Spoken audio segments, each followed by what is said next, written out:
Matapos ang kabi-kabilang pagbaha sa Metro Manila at kalapit na probinsya dahil sa epekto ng hanging habagat, tanong ng publiko, anyari na sa flood control projects ng gobyerno? Ang paliwanag dyan ng DPWH at MMDA sa balitang hatid ni Mark Salazar. Nagkasingilan na naman ang pananagutan sa kaliwat kanang baha sa Metro Manila at karatig lugar nitong weekend.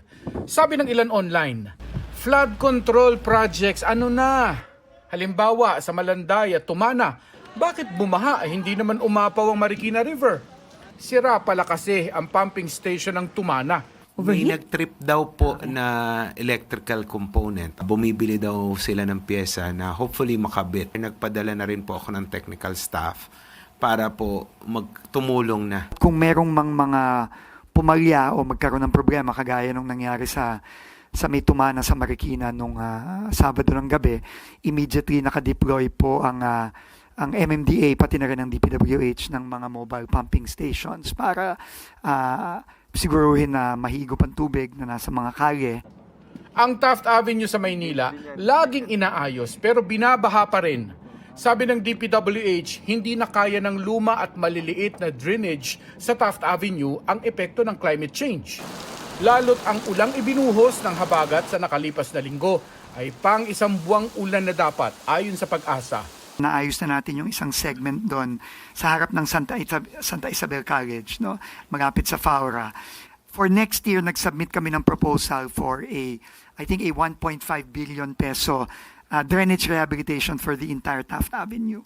Nagiging way of life na rin ng mga taga-lowland Cavite ang baha. Pamilyar na eksena na ang peligro ng baha sa Kawit, Noveleta, Bacoor at Imus. Wala na raw bang solusyon dito? Talagang kailangan nating pigilan ng pagbaba ng tubig o kontrolin ng pagbaba ng tubig galing sa bundok. No, galing sa mga bundok sa Ternate, galing sa mga bundok hanggang sa Tagaytay, no. So kasi diyan talaga lahat ng bagsak ng tubig. Tapos ang problema, coastal pa 'yan. So both tubig galing sa bundok, tubig galing sa dagat ang kailangan kontrolin natin diyan. So hindi madali ang solusyon. Ang baha naman sa south gaya ng Las Piñas at Parañaque ay sanhiraw ng baradong mga waterways doon. Kaya naghihigpit na raw ang MMDA sa mga lumalabag sa easement rule. Isa nga po sa particular na aming nakita, yung sa Las Piñas po, na lumiit po yung ilog dahil po natayuan po ng karsada na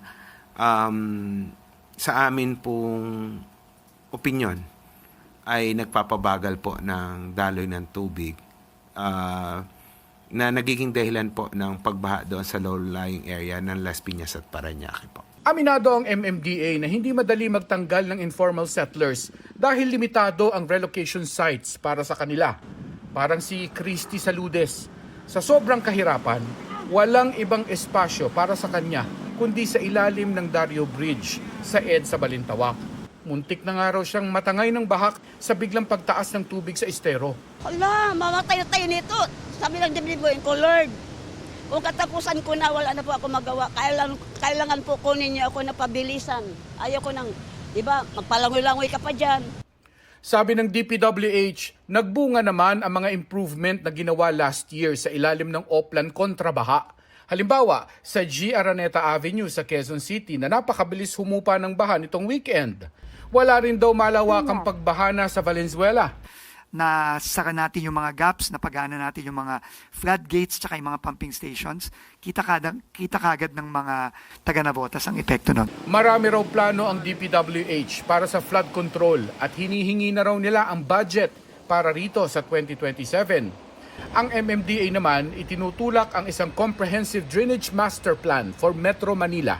Yun na po yung magiging Bible ng lahat, DPWH, MMDA, LGUs, na yun na po yung susundan para maiwasan po yung situation like meron pong isang LGU na nagpagawa ng malaking drainage only to find out na yung pagtutuluyan noong tubig galing doon sa drainage na yun ay mas maliit kaysa doon sa pinagawa nila.